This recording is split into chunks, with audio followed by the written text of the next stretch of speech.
بسم الله الرحمن الرحيم. سأل سائل بعذاب واقع للكافرين ليس له دافع من الله ذي المعارج تعرج الملائكة والروح إليه في يوم كان مقداره 50,000 سنة فاصبر صبرا جميلا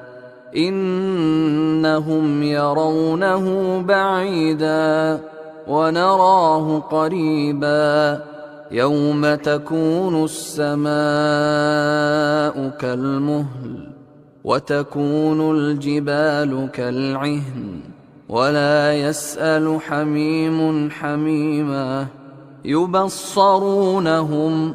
يود المجرم لو يفتدي من عذاب يومئذ ببنيه وصاحبته وأخيه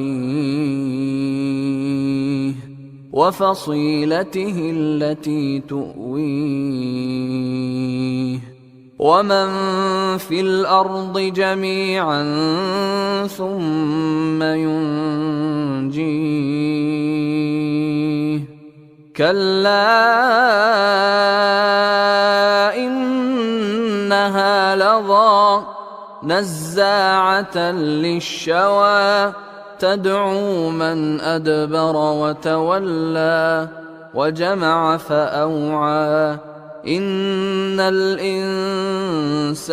خلق هلوعا إذا مسه الشر جزوعا وإذا مسه الخير منوعا إلا المصلين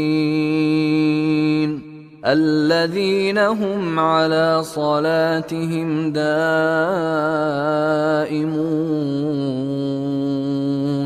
والذين في أموالهم حق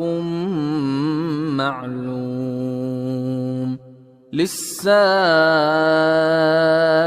والمحروم والذين يصدقون بيوم الدين والذين هم من عذاب ربهم مشفقون إن عذاب ربهم غير مأمون والذين هم لفروجهم حافظون إلا على أزواجهم أو ما ملكت أيمانهم فإنهم غير ملومين فمن ابتغى وراء ذلك فأولئك هم العادون والذين هم لأماناتهم وعهدهم راعون والذين هم بشهاداتهم قائمون والذين هم على صلاتهم يحافظون أولئك في جنات مكرمون فما للذين كفروا قبلك مهطعين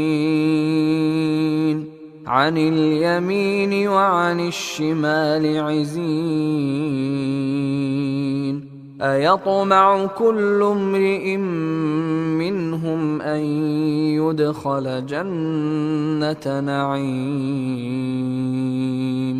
كلا إنا خلقناهم مما يعلمون فلا أقسم برب المشارق والمغارب إنا لقادرون على أن نبدل خيرا منهم وما نحن بمسبوقين فذرهم يخوضوا ويلعبوا حتى يلاقوا يومهم الذي يوعدون يوم يخرجون من الأجداث سراعا كأنهم إلى نصب يوفضون خاشعة أبصارهم ترهقهم ذلة